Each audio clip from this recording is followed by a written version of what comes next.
अपनी लिखने की कोशिश, क्योंकि इसके बाद बचेंगे वो मैप्स जो आपकी पेशेंस को टेस्ट करते हैं।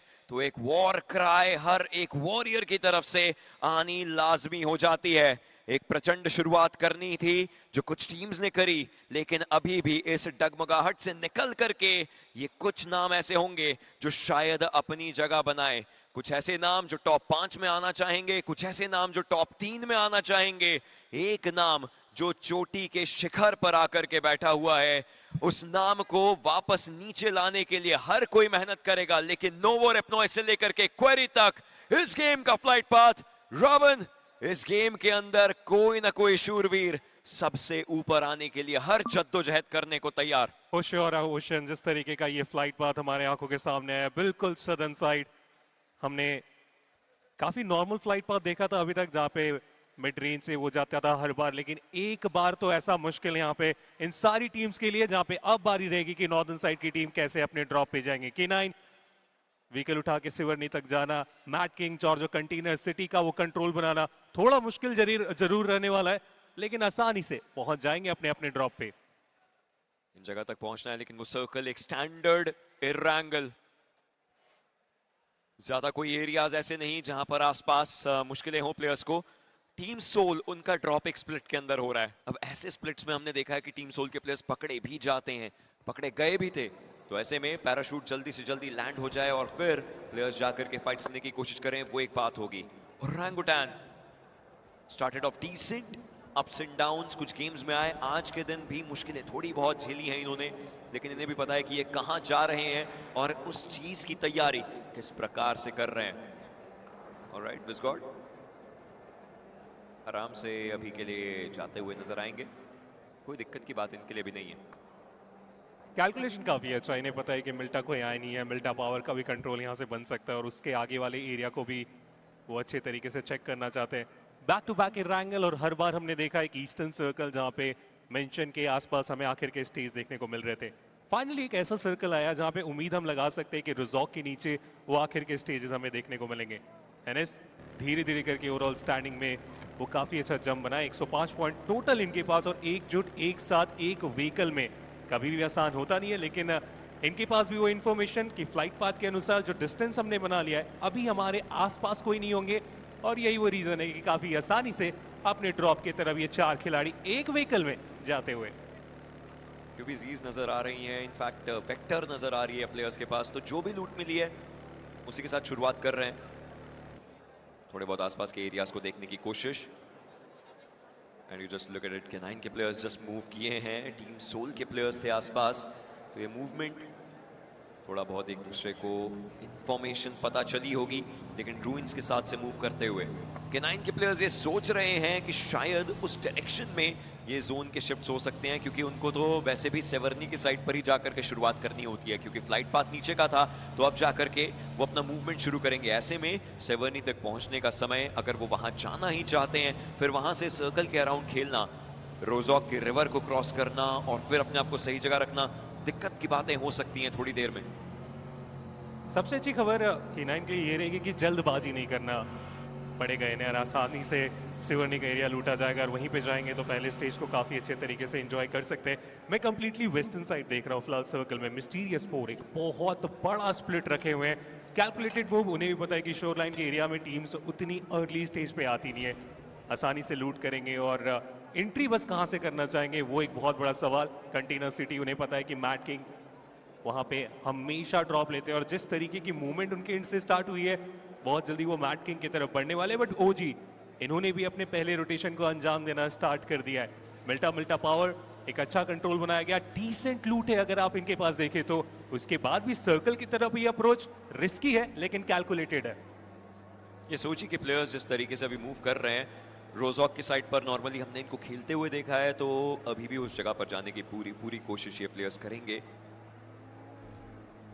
थोड़ी सी मुश्किल हो सकती थी उस पत्थर से, लेकिन चलिए हुई नहीं, आराम से व्हीकल को अपने उड़ाते नजर आए और रोजॉक की साइड लाइन से मूव कर रहे हैं। एक और ऐसी टीम जो शायद ये सोच रही है कि या तो नदन साइड जाएगा या फिर यहाँ पर जो कंपाउंड्स होते हैं उनको ले सकते हैं, जस्ट इन केस अगर सर्कल का शिफ्ट होता है तो वहां पर प्लेयर्स ऑलरेडी मौजूद हों। DRX 126 पॉइंट्स, पहला पायदान इन्होंने अपने नाम रखा हुआ है। एंड जब भी DRX से बात करी जाती है तो इन्होंने एक चीज जरूर बोली है कि हम अच्छे होंगे शायद, लेकिन हमें तब भी ये भरोसा है कि D+ किया हमसे भी अच्छी टीम है, और वो टीम भी धीरे धीरे कमबैक्स करती हुई नजर आ रही है। तो ये दर्शाता है कि ये दोनों नाम कितने कॉन्फिडेंट है एक दूसरे के साथ भी और एक दूसरे के विरुद्ध भी। सबसे बड़ी बात रही है, कल के दिन की बात कर ले, आज के दिन की बात कर ले, DRX के लिए राउंडो में अच्छे खासे पॉइंट्स वो निकाल के गए, लेकिन जैसे ही इरांगल में उनकी एंट्री हुई है पॉइंट्स नहीं निकाल पा रहे। पिछला मुकाबला भी केवल 2 पॉइंट्स के साथ वो एलिमिनेशन, और एक बार फिर से वो सर्कल के सेंटर की तरफ अप्रोच काफी बेहतर वो उपाय उनके लिए लेके आ सकता है, क्योंकि वो ब्रीदिंग स्पेस अभी के टाइम पे और इस वक्त आपने वो सर्कल का सेंटर अपने नाम कर लिया, फिर जॉक के आसपास जो कॉन्वर्सेशन हम कर रहे हैं उसके लिए उन्हें बहुत ज्यादा फायदा हो सकता है। नेबुला ई-स्पोर्ट्स एक स्प्लिट रोटेशन जहां पे आसानी से 3 खिलाड़ी सर्कल के अंदर है, लेकिन प्रिजन के आसपास आदि अकेले हैं। If you guys actually want a master class, तो इस समय मैं तो यही बोलूंगा कि साइड बाय साइड ना एक मैप स्ट्रीम भी ऑन कर लेना, क्योंकि जिस तरीके से DRX के प्लेयर्स ने मूव करना शुरू किया एंड D+ किया ने एक्चुअली मूव करना शुरू किया है। DRX स्प्लिट्स में रह रही है, एक स्प्लिट रोजॉक के काफी करीब है और एक और उनसे थोड़ा सा दूर। D+ किया एक प्लेयर को आगे की तरफ को भेजा गया रोजॉक के हिल को चेकआउट करने के लिए, और फिर वो वापस आकर के अपने टीममेट से मिलेंगे। ऐसे में मुश्किल है, देखिए, क्योंकि एरिया बहुत कंप्रेस होने वाला है, कोई भी फाइट शुरू नहीं हुई है, इस पूरे टूर्नामेंट का ये लास्ट इरांगल है एंड इरांगल गिव्स यू पॉइंट्स। उस चीज के लिए टीम्स बहुत सोच समझ करके खेल रही हैं। इसका मतलब पहला, दूसरा, तीसरा, मान लीजिए ज्यादा टीम्स इन सर्कल्स में एलिमिनेट नहीं हुई ना, वो कंप्रेशन के साथ साथ टीम्स बहुत ज्यादा एकत्रित हो जाएंगे एक दूसरे के आसपास। ऑलरेडी मैं देख रहा हूँ वो होते हुए, रिजॉक के नीचे सारी की सारी टीम लगभग पहुंच चुकी है। 2 टीम से जो कि थोड़ा लेट रोटेशन कर रहे हैं, गॉड से ट्रू रिपर्स सदर्न साइड से उनकी बारी आ चुकी है ब्रिज की और वो जा रहे, बट क्रेटोस इन्होंने एक खिलाड़ी को देखा, रेक्स व्हीकल के साथ इन्फॉर्मेशन के लिए आए थे, इन्फॉर्मेशन मिला और वो बैकलाइन में जाना यहाँ से ठीक समझा गया। क्रेटोस एक बहुत बड़ा स्प्लिट नेबुला की तरफ से भी हम देख पा रहे हैं। लास्ट एंगल अच्छा था और इसीलिए थोड़ा कॉन्फिडेंट यहाँ पे इनकी तरफ से वो मूव, बट MTR एक अच्छा कॉल कि बैकलाइन में जाना इस पॉइंट पे उन्होंने ठीक समझा। प्रोजेक्ट के प्लेयर्स भी देखने की कोशिश करते हुए इनके साइडलाइंस में पोटैटो हिल का एरिया, JPX के प्लेयर्स बिल्कुल नीचे की तरफ इनके शॉट्स अभी भी ये लेना चाहेंगे, लेकिन इस सब के बीच में आप देखिए किस तरीके से true reapers again and again, obviously वो नोवो रेपनॉय से निकलना, फिर उस ब्रिज को होल्ड करना, धीरे धीरे आगे की तरफ को जाना, थोड़ा सोच समझ करके, इसलिए बीच एरिया से मूव करने की कोशिश। और यहाँ से एक स्लोअर रोटेशन, मतलब आपको टीम्स सारी अपने आगे मिलेंगी, तो ऐसे में मुश्किलें ये बाकी टीम्स के लिए खड़ी कर सकते हैं और सीधा सर्कल में एंट्री। अब देखिए इरांगल की जिस तरीके से हम बात कर रहे हैं कि आखिरी रहने वाला है, ऐसे में ओशन आपका क्या मानना है? इसके जस्ट बाद अब मेरा मार की बारी आएगी, तो यहाँ पे टीम थोड़ा सरप्राइज कर सकते हैं, कुछ अलग रोटेशन कर सकते हैं, क्योंकि अब तक के जो इरांगल्स हुए हैं उसमें टीम्स ने अच्छे तरीके से उन्हें नोट किया गया होगा कि कौन कहाँ पे रुक रहे हैं, किस तरीके के सर्कल में कहाँ पे वो अपना पहला होल्ड बनाते हैं। एक अच्छी अपॉर्चुनिटी रहेगी कि थोड़ा सरप्राइज करके जाए यहाँ पे अपोलो। शॉट जरूर इनकी तरफ से ट्रू रिपर्स की तरफ, वो स्लो रोटेशन थोड़ा सा लगा उनके ऊपर भारी पड़ सकता है, बट सही वक्त में टर्न और अब हार्ड कवर्स की तरफ चले गए ट्रू रिपर्स। लेकिन रावण, सरप्राइज करने का समय एक्चुअली जा चुका है। आपके सरप्राइजेस होते हैं कि आप किसी के ड्रॉप पर ड्रॉप क्लैश करें। मिरामार मैप ही इतना बड़ा है कि अगर फ्लाइट पाथ आपका नहीं है तब जाकर के शायद आप ड्रॉप क्लैशेस की सोचेंगे, अदरवाइज मिरामार में तो सरप्राइजिंग फैक्टर्स बन ही नहीं सकते। यस, किसी ना किसी को रोटेशन में पकड़ने की आप कोशिश कर सकते हैं, लेकिन ये जिस तरीके से सर्कल्स भी बन रहे हैं टीम्स के लिए बहुत मुश्किलें हो सकती हैं। हालांकि अब जाकर के ऑलरेडी वो एक अर्ली बैटल वो देखने को मिलती हुई, और इसी के चलते ट्रू रिपर्स खाता खुला जरूर है, लेकिन दूसरी तरफ DRX जवाब इन्हें भी देना आता है। None other than Hyunbin, it's always him, the usual suspect. और उस नॉक के बाद सीधा व्हीकल उठा के स्लैमिन भी किया जा चुका है। शैडो दूर दूर तक वो बैकअप इनके पास हमें देखने को मिला नहीं, काफी आसानी से वो कंफर्मेशन भी निकाला जाएगा। और जो स्प्लिट रखा गया था अब उसे आप देखिए एकजुट एक साथ किया जा चुका है। नहीं पता है कि अगर टीम्स इस तरीके से रोटेट करे जहाँ पे उतने सारे फाइट्स हुए नहीं है इस पहले शिफ्ट के बाद भी, इसका मतलब बड़ा स्प्लिट यहाँ पे भारी पड़ सकता है। सर्कल का जो शिफ्ट भी आया पूरे तरीके से पोचिंग की और सिवर्णी की तरफ जितनी भी टीम्स थी उन्होंने जल्दबाजी अब यहाँ से करना स्टार्ट कर दी है। K9 आसानी से वो सर्कल की तरफ एंट्री बनाएंगे, क्योंकि हमने देखा भी था इस सर्कल से पहले मैक्सिमम टीम सेंटर पे जा चुके थे। इसका मतलब एजेस से एंट्री इस वक्त बहुत ज्यादा आसान है। अपने आप को सेफ रखने की कोशिश ऑलरेडी एक प्लेयर को तो मैड किंग्स के ये टेक डाउन कर ही चुके हैं। अब खिलाड़ियों को या तो ढूंढने की बात है या फिर एक एक करके इन छोटे छोटे कंपाउंड्स पर अपना कब्जा बनाने की अपोलो काफी करीब इनके। इन प्लेयर्स को समझना पड़ेगा कि कोई ना कोई आपको एकदम से पकड़ना चाहेगा। क्लच गॉड आ जरूर रहे हैं लेकिन वो बगी की आवाज, थोड़े बहुत शॉट्स वो एक पेट बन सकते हैं। एवरीवन वांट्स कि सबका ध्यान एक्चुअली क्लच गॉड की तरफ को जाए ताकि अपोलो वो मौके पे चौका लगा सके। The game of patience, the game of silence. लेकिन इस साइलेंस के बाद जब एक्चुअली यहाँ पर आवाजें आने लगेंगी तो टीम्स को समझना पड़ेगा कि यहाँ से निकल करके जाना बहुत ज्यादा जरूरी है। एंड जो व्हीकल्स पड़े हुए थे उन व्हीकल्स को भी अपना बना लिया डीआरएक्स ने अब। बट अभी तक एक्चुअल इन्फॉर्मेशन मिला नहीं। चलिए फाइनली यहाँ से अपोलो ने समझा कि जितने भी खिलाड़ी वो बैकलाइन पे जा चुके हैं तो इसका मतलब यही वक्त है अपने आप को सामने की तरफ लेके जाना। ग्रेनेड हिनमैन कोशिश कर रहे थे लेकिन जो एंगल डिमांड के इस पॉइंट पे मिला नहीं। और एक अच्छा स्प्लिट है मैट किंग के पास।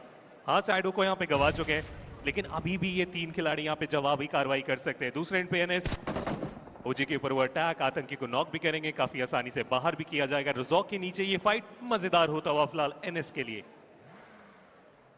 फिनिश बटोरने की कोशिश रहेगी और ऐसी ये शुरुआत। अब देखिए एनएस के प्लेयर्स 7th पोजीशन पर हैं।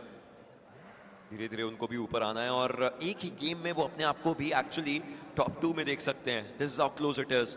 One of the most closest tournaments in terms of points हमें वो देखने को मिलता हुआ। सर्कल ट्रू रिपर्स के पास जो स्प्लिट में बैठे हुए हैं, पुचिंग की इरैंगल के दिल में ये सर्कल आकर के बस रहा है। लेकिन ये गेम भी ऐसा है जहां पर एक्चुअली धड़कनें रुक सकती हैं। एमटीआर के प्लेयर्स उन्होंने पुचिंगी के नीचे के एरिया को अपना बनाया हुआ है तो उनकी मुलाकात शायद गॉड्स रेन से हो सकती है लेकिन उनके बैक साइड पर रिजेक्ट के प्लेयर्स हैं। और ऐसे में डीआरएक्स के प्लेयर्स जो ऑलरेडी रूइंस के बाहर थे उन्होंने भी रोटेशंस करनी शुरू कर दी हैं। सर्कल आप अपना बना नहीं पाएंगे, आपको छीनना पड़ेगा और उसी चीज की कोशिश के अंदर टीम्स रोटेट करना शुरू कर चुकी हैं। K9 ये रिस्की कॉल जरूर था लेकिन बहुत तेजी से अपने व्हीकल को लेके गए। वो जो एंगल डिमांड कर रहे थे इतना आसान रहा नहीं। और K9 चाहे तो यहाँ से सर्कल की तरफ ज्यादा ध्यान दे सकते हैं। यहाँ पे फाइट में उलझना ये गलत कॉल हो सकता है। अगले 10 सेकंड में सर्कल का स्ट्रेंक आने वाला है और ओमेगा इस पॉइंट पे, इस जगह पे तो बिल्कुल भी फाइट नहीं करना चाहेंगे। सीएजी उन्हें चाहे तो जाके वो गेट कीप कर सकते हैं लेकिन अभी भी सवाल जवाब यहाँ पे चल रहे। ओमेगा एक बार फिर से बैकलाइन पे गए, इन्फॉर्मेशन लिए और सीएजी वो तो ब्लू जोन के बाहर जा चुके हैं। उन्हें ही पता है कि इस पॉइंट पे एक रिस्की कॉल हो सकता है बट K9 कुछ अलग करना चाह रहे। ये ब्लू जोन का डैमेज लेंगे और रज़ॉक की तरफ से क्या ये रोटेशन करने का इरादा है? थोड़ा टाइम जरूर लगेगा लेकिन हाँ उस और एटलीस्ट कोई टीम नहीं है जो इन्हें गेट कीप करेगी। देखिए थर्ड सर्कल है और जब तक ये रोटेट करके एक्चुअली मूव करेंगे, चाहे रोजॉक पहुंचे चाहे स्कूल की साइड से मूव करें, तब तक वो जोन और क्लोज इन कर चुका होगा। मतलब इनको थर्ड और फोर्थ दोनों सर्कल्स का हल्का हल्का डैमेज पड़ सकता है। फर्स्ट एड लगाने की, इनफैक्ट मेड किट लगाने की कोशिश। शीप एचपी काफी कम बची है लेकिन समय रहते उन्होंने चली अपने लिए अपनी एचपी को 100% किया और देखते देखते एक टीम अलविदा कहेगी इस आखिरी इरैंगल को and it's none other than Mat Kings. उन्होंने भी यही सोचा कि क्यों ना रज़ॉक की तरफ से अपने रोटेशन को अंजाम दे और ये उन्हें भारी पड़ गया। उन्हें पता नहीं था कि पूरी एक स्क्वाड उनका इंतजार कर रही थी सर्कल के बाहर। सीएजी जो लूट की कमी हम बात कर रहे थे अब आसानी से उस लूट को कंप्लीट करेंगे बट आप पोचिंकी को तो देखिए, ओजी ऑलरेडी आके होल्ड बना चुके हैं। टीम सोल एक अच्छा स्प्लिट मेंटेन करके रखे बट नकुल कैलकुलेटेड मूव लेने की जरूरत। साइड लाइन पे रीगनाइट उनकी भी एंट्री आ चुकी है। डी प्लस किया को भी हम ज्यादा दूर देखेंगे नहीं तो ऐसे में पोचिंकी की तरफ अब आना किसी भी टीम के लिए बहुत ज्यादा मुश्किल होगा। लेकिन आखिर के स्टेज अगर यहां से दूर गए तो इन सारी की मुश्किलें यहां पे बहुत ज्यादा बढ़ जाएगी। K9 के प्लेयर्स मूवमेंट उनकी अभी भी चल रही है लेकिन क्या वो टिजी के अगेंस्ट फाइट लेना चाहेंगे? हर कोई अपने अपने व्हीकल्स में है तो शॉट्स लेने के लिए थोड़ी सी दिक्कतें बन सकती हैं और उसी चीज के चलते अभी भी मुश्किल है बहुत ज्यादा। लेकिन अब सर्कल और इसी चीज की आप देखिए K9 ने स्कूल के साइड से आकर के अपनी रोटेशन करी है बट सीएजी ओसाका उनके लिए मुश्किल है ऑलरेडी वापस से बननी शुरू हो चुकी है। टीम टॉप 4 में बैठी हुई है, टॉप 3 में आना इनके लिए एक सपना है लेकिन डी प्लस किया शायद उस सपने को सच ना होने दे। And once again the heart of Erangel it beats faster with every going second क्योंकि ये सर्कल ये वहीं पर जाता हुआ। जैसा मैं बोल भी रहा था कि आप कोई पोचिंकी में उन कंपाउंड्स की तरफ जाना चाहते हैं तो उसके लिए बहुत ज्यादा देर हो चुका है। साइडलाइन में भी अगर आप जाने की कोशिश करेंगे तो आपके ऊपर वो शॉट्स आ सकते हैं। सीएजी प्ले जोन के बाहर वो कंफर्मेशन लेकिन बचे हुए 3 खिलाड़ी ऑलरेडी मिस्टीरियस 4 के सामने आ चुके हैं। क्या ये सर्कल की बाहर की एक भिड़ंत हम देखने वाले? But NS versus true reapers ने अपने रोटेशन से सरप्राइज तो किया। ये वो टीम थी जो कि सबसे लेट आई थी सर्कल में, लेकिन सबसे बेहतर एरिया अपने नाम करने में हुए कामयाब। लेकिन एनएस इंफॉर्मेशन है, ग्रेनेड की बारी आ चुकी है, स्प्रेज भी किए जा रहे हैं और साइड लाइन से जो निकल रहे थे K9 ओमेगा उन्हें रनिंग व्हीकल से वहां पे गिराया जा चुका है। कोशिश थी कि वो कंफर्मेशन भी अपने लिए बना पाए बनी। दूसरी तरफ नियो के ऊपर वो व्हीकल चढ़ाएंगे K9। ये रिस्की रोटेशन था बट फाइनली उस हार्ड कवर में पहुंचने में हुए कामयाब। प्लेयर्स को आप देखिए, ये फाइट्स होती रहेंगी, लेकिन ये भी एक बड़ी चुनौती है M4 के प्लेयर्स के लिए। अभी के लिए अपने आप को टॉप 3 में देख रहे थे, लेकिन एक एक करके अब ये प्लेयर्स टेक डाउन होते हुए 6 पोजीशन पर है ये टीम। ये फाइट जीतना बहुत ज्यादा जरूरी था, but Gods Reign they have nothing to lose and because of that वो अपने लिए ये फाइट बनाने की कोशिश करेंगे। ओमेगा उनको पीछे धकेला जा रहा है, मुश्किलें बहुत ज्यादा, एचपी बहुत ही कम उनके ऊपर। एक ग्रेनेड और ये ग्रेनेड ये सूर्यास्त करता हुआ, बट CAG ओसाका एक टीम को सायोनारा कह चुके हैं कि अगली टीम के ऊपर भी जाकर के वो पलटवार करते हुए नजर आएंगे, क्योंकि उनके सामने गॉड्रेन एंड जैसे की बात करी गई नथिंग टू लूज मेंटालिटी के साथ सिर्फ और सिर्फ डिस्ट्रक्शन ही वो चाहेंगे। शीप वो अगला शिकार बन सकते हैं, but no, this man he is wonderful and देखते ही देखते sheep turns around, shuts another team. CAG Osaka, you kidding me? 9 finishes उनके पास आ चुके हैं और ओवरऑल स्टैंडिंग की हम बात ही कर रहे थे कि वो बहुत ऊपर आ चुके हैं। दूसरे स्थान पे वो अपना वो जगह बनाएंगे। 115 टोटल पॉइंट। निबुला GPX के अगेंस्ट वो बैटल करने की कोशिश, दूसरे एंड पे रिजेक्ट। एनएस उनकी भी भिड़ंत होती हुई रिजेक्ट, उनका भी एलिमिनेशन हुआ। हाँ, उन्हें कुछ ज्यादा फर्क पड़ेगा नहीं क्योंकि ओवरऑल स्टैंडिंग में ऑलरेडी वो बहुत ज्यादा नीचे चल रहे थे, बट नेबुला एक एक करके वो भी अपने खिलाड़ियों को गंवाते हुए। CAG Osaka, look at them, they're on second now, second position पर आ चुकी है ये team. It all comes down to Miramars, the game of patience। वहां पर जाकर के पूरी कहानी बन जाएगी और इस समय TRX, CAG एंड D+ किया ये टीमें अंदर ही अंदर थोड़ा तो खुश हो रही होंगी, लेकिन नेबुला उनकी भी अग्नि परीक्षा यहीं पर शुरू होती है। Nomi, he wants everyone to know it right now कि वो फाइट के लिए आए हैं लेकिन अकेले हैं और ऐसे में मुश्किलें बन सकती है। नोमी टेक्स डाउन 1 व्हीकल लेकर के आगे जाते हुए, लेकिन स्मोक के उस पार तक वो पहुंचने से पहले ही दिक्कतें उनके लिए बन सकती है। एचपी नोमी, we all know you now, लेकिन उसी के साथ साथ उनके ऊपर भी एक फुल स्टॉप लगाया जाएगा। The celebrations couldn't last long, लेकिन अपने आप को सेकंड पोजीशन पर देखा है इस मौके पर। बहुत जल्दी वो गवा भी देंगे।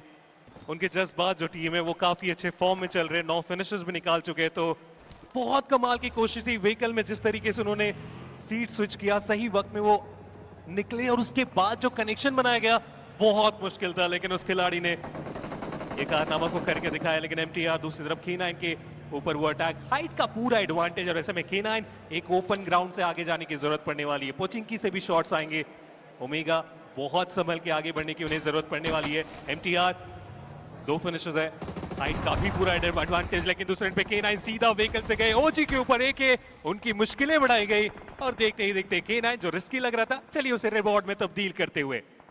एक रिवाइवल चाहिए, चलिए वो मिल जाएगा, लेकिन आप नेगोन को देखिए, बैकएंड से थ्रोएबल्स करना यामाकुन के साथ रीइग्नाइट। कोचिंग के इस बैकएंड पर अभी के लिए थ्रोएबल्स का इस्तेमाल करते हुए CAG ओसाका भी काफी करीब पहुंच चुके हैं। एक फिनिश चाहिए, वो डबल डिजिट में होंगे फिनिश नंबर्स के हिसाब से, वो सेकंड पर होंगे वापस से। CAG ओसाका की मैं बात कर रहा हूं, and this is also one of those teams, जब देखिए टीमों की बात आ रही थी, नाम आ रहे थे, ज्यादा बात नहीं करी थी किसी ने इनकी, और इन्होंने यही दर्शाया कि आप हमारी बात नहीं करेंगे तो हम करवाना जानते हैं। हालांकि उनकी मुश्किलें अब थोड़ी सी बढ़ रही है। सदर्न साइड से वो एंट्री बनाने का प्लान उन्हें वहां पे गिराया जा चुका है। हालांकि कंफर्मेशन इतना आसान होगा नहीं, उनके पास उनके टीममेट पहुंच चुके हैं, आसानी से वो रिवाइवल दिया जाएगा। MTR जो कुछ समय पहले उस हाइट में थे, फाइनली उन्होंने भी अपने लिए सर्कल में एक अच्छा एरिया बना लिया है। मिनी मैप में आप देखिए D+ किया, अभी भी सर्कल के बाहर। ऐसे में 2 ऑप्शन है उनके पास, या तो वो MTR के ऊपर आएंगे या तो वो ट्रू रिपर्स की तरफ जाने वाले, दूसरा कोई रास्ता नहीं है उनके पास, और इस बात का अंदाजा कहीं ना कहीं MTR को लग चुका है। सर्कल के अंदर तो हैं, लेकिन यस थोड़ा सा आगे जाने के लिए बहुत जद्दोजहद।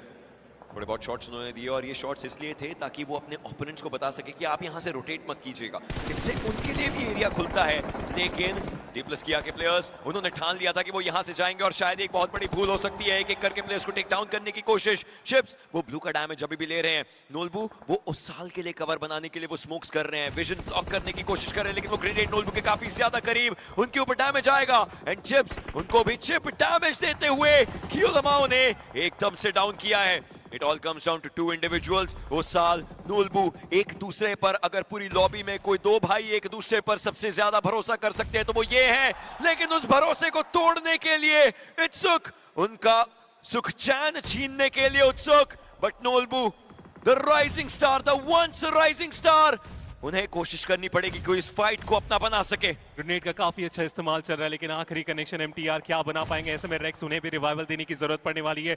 कंफर्मेशन वो भी ग्रेनेड के साथ यहाँ पे ढूंढने में हुए कामयाब। ट्रू रिपर कुछ समय पहले जो कि D+ किया के ऊपर अटैक कर रहे थे बैकलाइन से, एनएस ने सही वक्त में वो एंट्री बना ली, इनके क्लोज आ गए और उसके बाद हुई है शुरुआत चली। वो ओपनिंग बनाएंगे, टीजी क्या वहां पे काउंटर कर पाएंगे? काफी अच्छा वहां पे ट्राई स्मोक, उसका भी इस्तेमाल किया जाएगा। चले अकेले ही वहां पे अपनी टीम के साथ फिनिशर्स निकालने में हो जाएंगे कामयाब। और सबसे बड़ी बात, ईस्टर्न साइड का पूरा control, Just getting those controls। उसके बाद अभी भी कहानी खत्म हुई नहीं है। नोल्बू उनके पास ग्रेनेड्स, MTR के प्लेयर्स थोड़ा सा बच करके उन्हें रहना पड़ेगा। ये ग्रेनेड्स कितने हैं नोल्बू के पास, ये भी एक चर्चा का विषय। और MTR के प्लेयर्स जहां जा रहे हैं वहां पर शायद ट्रू रिपर्स भी उन्हें दिक्कतें दे सकते हैं। शॉट लेने की कोशिश, अपनी ड्रिल्स को यहां पर पूरे तरीके से इस्तेमाल करना पड़ेगा। वेपन को स्विच किया और एक एक करके प्लेयर्स को डाउन कर रहे हैं। This is what we talked about, this individual he refuses to go out. D+ किया के प्लेयर्स MTR के प्लेयर्स को माइनस करते हुए अभी भी कोशिश हो सकती है, अभी भी वापसी हो सकती है। रेक्स उन्होंने एटलीस्ट अपने आप को संभाला, लेकिन बैकलाइन से ट्रू रिपर उन्होंने भी मौके का यहाँ पे फिराक अच्छे तरीके से ढूंढ लिया। कियो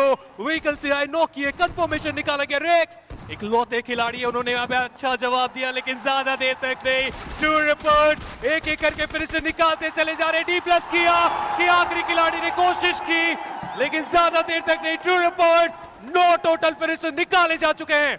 कियोलमाओ नीड्स अ रिवाइवल, टीम को आगे जाना है सर्कल में।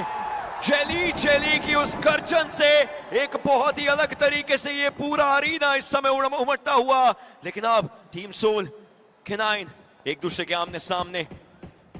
Omega, once a soldier needs to fight for his own slot, needs to fight for his own team. Team Soul, ये 3 प्लेयर्स इस समय के लिए बचे हुए हैं, बट बैक एंड पर देखिए पोचिंकी की पॉपुलेशन बढ़ रही है, लेकिन यहीं पर वो पूरी बैटल्स उमड़ेंगी। The grenades, the throwables, everything's coming up. DRX तो बस इंतजार कर रहे हैं कि ठीक है आप लोग फाइट करिए, मैं फिलहाल यहाँ पे प्लेसमेंट को ज्यादा महत्व दूंगा। आखिर में अगर वो चांस बना तो फिनिशर्स के लिए भी यहाँ पे जाने की बारी आएगी और उसकी शुरुआत होती हुई। विज़गॉड ग्रेनेड के साथ पूरे तरीके से तैयार है, वो फुटस्टेप इन्हें मिल रहा है और उसके अनुसार वो ग्रेनेड जरूर करना चाहेंगे, लेकिन वो टाइमिंग, वो विजन थोड़ा सा और वो डिमांड करते हुए आसान होगा नहीं। एक लौते खिलाड़ी सर्वाइवल पे भी यहाँ पे ध्यान ये जरूर देंगे इस पॉइंट पे, लेकिन वो फुटस्टेप क्या DRX को यहाँ पे परेशान करके जाने वाला है, क्योंकि सर्कल की तरफ DRX को आने की जरूरत है।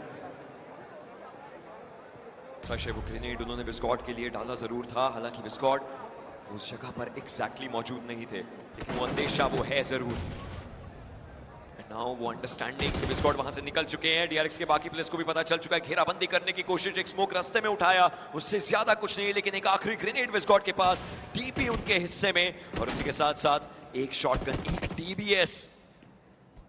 स्मोक्स किए जाएंगे, ये फेक स्मोक, ये ऊपर जाने के लिए प्लेयर्स को दिखाने वाला स्मोक, और खुद एक छोटे से एंगल में आकर के बैठ चुके हैं। बट फाइनली वो एंगल यहाँ पे मिला, हालांकि वो DRX नहीं रहेंगे। रीइग्नाइट की टीम की तरफ से वो बहुत अच्छा अटैक, विज़गॉड उन्हें इस मैच से बाहर किया गया। OG एक और साधारण मुकाबला कुछ प्लेसमेंट के साथ यहाँ पे इस मैच का समापन हुआ है, लेकिन ट्रू रिपर्स अब इनकी भी थोड़ी सी यहाँ पे मुश्किलें बढ़ती हुई। अभी फिलहाल के लिए जरूर वो सर्कल में, लेकिन यहाँ से जब आगे बढ़ने की बारी आने वाली है तब इनको बहुत ध्यान से आगे बढ़ना पड़ेगा। व्हीकल है इनके पास, स्मोक का अच्छा इस्तेमाल रहेगा, लेकिन उससे पहले इस लाइट हाउस का कंट्रोल बनाना पड़ेगा, तभी जाके सर्कल में एक आसान एंट्री हो सकती है ट्रू रिपर्स की तरफ से। Team Soul DRX, team Soul की एक बहुत कड़ी परीक्षा बन सकती है ये फाइट, ये बैटल। 101 पर है ये टीम, 1 पॉइंट मिला, लेकिन इस 101 के शगुन के आगे और कितने पॉइंट्स जोड़ पाएंगे। 103 पर K9, और उसके बाद ट्रू रिपर्स जो टॉप 3 में बैठी है। Indian teams, they need a big game, they need this game. इस एरंगल को अपना बनाना पड़ेगा। एंड टीम सोल जो इस जगह पर अभी भी बैठी है।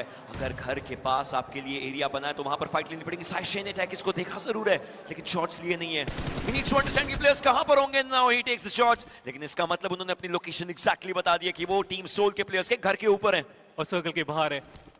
ऐसे में इंतजार करना वो बहुत अच्छा एक विषय हो सकता है, लेकिन DRX अब सोल के ऊपर अटैक करना चाह रहे हैं। पोजीशन उतनी अच्छे तरीके से मिला नहीं और इसके कारण मॉली, ये बहुत अच्छी चाल है इनकी तरफ से। वो इन्फॉर्मेशन मिल सकता है, वो फुटस्टेप मिल सकता है। जोकर उसके बाद भी अटैक करते हुए ह्यूमन जो एंट्री बनाए थे उन्हें बाहर का रास्ता दिखाएगा, लेकिन जोकर बैकलाइन को अच्छे तरीके से चेक नहीं किए और उसके कारण मुश्किलें बढ़ रही है। DRX ट्राई कर रही है, टीम सोल फाइट बैक कर रही है और इससे में वो ग्रेनेड, क्या वो कनेक्शन बना के जा सकता है? सामने बिल्कुल सोइजी आ चुके थे। नकोल इंस्टेंटली टेक डाउन करते हुए एंड सोइजी के साथ साथ इस टीम का भी समापन, क्योंकि बीस्ट भी उस मौके पर आए थे। If this is a dream don't ever wake me up, क्योंकि इंडियन टीम्स उन्हें पता है कि ये मौका उनके हाथ से नहीं जाना चाहिए। वो final fight, last ditch effort के लिए ये टीमें तैयार हैं। एक तरफ K9, एक तरफ ट्रू रिपर्स। नकुल का सर्वाइवल, ये सर्वाइवल इस पूरी अरीना की सांसें रोक गया था। वहां से अब कुछ एक्स्ट्रा प्लेसमेंट पॉइंट वो जरूर ढूंढने वाले हैं। उन्हें वो फिनिशेस मिल चुके हैं, उन्हें वो एंगल भी मिल चुका है, लेकिन सामने से वो ग्रेनेड अभी भी किया जा रहा है। इतना आसान होगा नहीं नकुल, उनके पास वो इंफॉर्मेशन की कमी और इसी के साथ टीम सोल 5वें स्थान पे इस मैच से बाहर कर दिए जाएंगे। बहुत अच्छी कोशिश, लेकिन फिनिशेस कोई बहुत ज्यादा नहीं निकाल पाए। हाइड्रो रिवाइवल जरूरी है। ऐसे में ट्रू रिपर्स CAG को अगर एलिमिनेट करते हैं तो उनके लिए रास्ता आसान बन जाएगा। सेकंड पोजीशन पर है वो CAG, अगर वो चिकन निकाल लेते हैं यहाँ से कुछ भी करके तो फिर वो सेकंड पोजीशन की पूरी गणित और ज्यादा दिक्कत भरी हो जाएगी। But K9 Ninja boy, look at him surviving. Reignite के प्लेयर्स को आगे आने की कोशिश पूरी वो करने देना चाहेंगे। True reapers, they want a fight, they need a fight. 10 finishes, इस 10 फिनिशेस के आंकड़े को वो 15-16 तक लेकर के जा सकते हैं। वो ऑलरेडी सामने जाकर के DRX के पॉइंट्स को अगले 2 गेम में चैलेंज कर सकते हैं। Jelly, he has seen his ups, he has seen his downs, लेकिन अब ये मौका, it has to be only and only to go for the big smiles of his life. But K9 का क्या, एक के बाद एक खिलाड़ी नॉक हो रहे हैं। वो जो टाइम वो डिमांड कर रहे हैं वो उतनी आसानी से इन्हें ना मिल पाए, इसका ध्यान रखा जा रहा है। रीइग्नाइट की तरफ से वो बैक टू बैक ग्रेनेड्स, वो जो हाइट का एडवांटेज मिला उसका बेहतर तरीके से वो फायदा अभी तक उठाया निंजा बॉय। बहुत क्लोज वो ग्रेनेड था, लेकिन साइड लाइन से हाइड्रो, उन्हें वो एंगल मिल गया। मिड रेंज से ये नॉक निकालना, हाँ वो आपको मौका दिला सकता है, लेकिन कंफर्मेशन के लिए इंतजार करना पड़ेगा। हाइड्रो वो शॉट्स अभी भी लेते हुए 10 फिनिशेस हैं इनके पास। फिनिश नंबर्स और बढ़ाने की पूरी कोशिश करी जानी चाहिए। बैकएंड पर CAG ओसाका के प्लेयर्स, दे नो इट, एक प्लेयर को बैकएंड देखने के लिए ही छोड़ा गया है, लेकिन इस छोटे से वॉच टावर से how many teams can they watch, और क्या वो अपने लिए कोशिशें कबूल कर पाएंगे। EOG का इस्तेमाल करते हुए उन्हें पता है कि प्लेयर्स वहीं पर है, but will he be able to take the shots. Finally वो एंगल यहाँ पे मिला स्लग। K9 वो आगे बढ़ने की कोशिश में थे और कंफर्मेशन भी जेली की तरफ से निकाल लिया जाएगा। बीस्ट वो भी काफी ज्यादा ओपन में स्मोक के कारण अभी तक बचने में हुए कामयाब। आसान नहीं होने वाला K9 के लिए आगे का सफर, क्योंकि बैकलाइन से भी टीम, फ्रंट साइड से भी वो टीम, ऐसे में तो करेंगे क्या। निंजा बॉय थोड़ा टाइम अपने लिए वो डिमांड कर रहे थे, लेकिन जैसा बोला गया बीस्ट, उनके लिए भी ये सफर आसान होगा नहीं। उनका भी एलिमिनेशन हुआ। ट्रू रिपर्स 12वां फिनिश पॉइंट अपने लिए निकाल लिए हैं। True Rippers is doing it for India. They are doing it for the country. They need a war cry right now. और इस war cry के साथ एक जीत इनके हिस्से में आ सकती है। पूरा देश देख रहा है, पूरे देश की सांसें रुकी होंगी, लेकिन इस मौके पर K9 के निंजा बॉय को भी आप कम नहीं आंक सकते। खिलाड़ी को डाउन किया जरूर है, लेकिन उनको आगे जाना पड़ेगा। ऐसे में इस लोअर ग्राउंड से फाइट लेने की पूरी कोशिश करना। रीइग्नाइट, उनका पूरा ध्यान इस जगह पर है, प्लेयर स्पॉट करेंगे, बट निंजा बॉय बचने की पूरी कोशिश करते हुए he's still trying to survive, he's trying to take the individual down. Ninja boy refuses to go out. Magical, mystical, लेकिन उन्हें फाइनली खत्म किया जाएगा। But the game, it's coming up for True Rippers. वो जो चिकन डिनर की ख्वाहिश थी, लग तो रहा है कि यहाँ से पूरा होता हुए हम देख पाएंगे, क्योंकि उतने अच्छे हालात में है नहीं अपोनेंट। इसी वक्त में अगर अटैक कर दे तो वो चिकन डिनर यहाँ से चली लेके जा सकते हैं, लेकिन जो डिस्टेंस, जो टाइमिंग, जो प्लेसमेंट वो ग्रेनेड में चाहिए, अभी तक वो मिला नहीं है। धीरे करके आगे बढ़ने की बारी आ चुकी है। पीछे से वो ब्लू जोन जो रीइग्नाइट को मजबूर कर रहा है कि वो आगे बढ़े। हाइड्रो वो कंफर्मेशन ढूंढते हुए, ट्रू रिपर्स फिनिशेस और बढ़ाते हुए। जेली के जोश का जज्बा एक जगमगाहट के साथ बनता हुआ, ये खिलाड़ी ऐसी शुरुआत करके ऐसा अंत करे, यही सभी चाहिए थे। और इसी के साथ आरंभ है प्रचंड बोले इन मस्तकों का झुंड, आज जंग की घड़ी की तुम गुहार लो। एक चिकन डिनर के साथ एक कमाल का प्रदर्शन। Smile jelly, it's your day jelly, it's a huge Sunday for this individual. Jelly की दुनिया सबसे मस्त दुनिया, और अभी इस समय पूरे भारतवर्ष में अगर किसी आईजीएल का नाम चल रहा है वो जेली का नाम चल रहा है। दिल्ली एक बार जोर से हो जाए। Jelly, can I hear you even louder right now? True rippers, truly ripping things apart today. ये सुकून के कुछ पल इस आखिरी रैंगल में हमेशा याद रहेंगे। बट अभी खेल खत्म नहीं हुआ, ladies and gentlemen. There's still 2 matches to go, but Jelly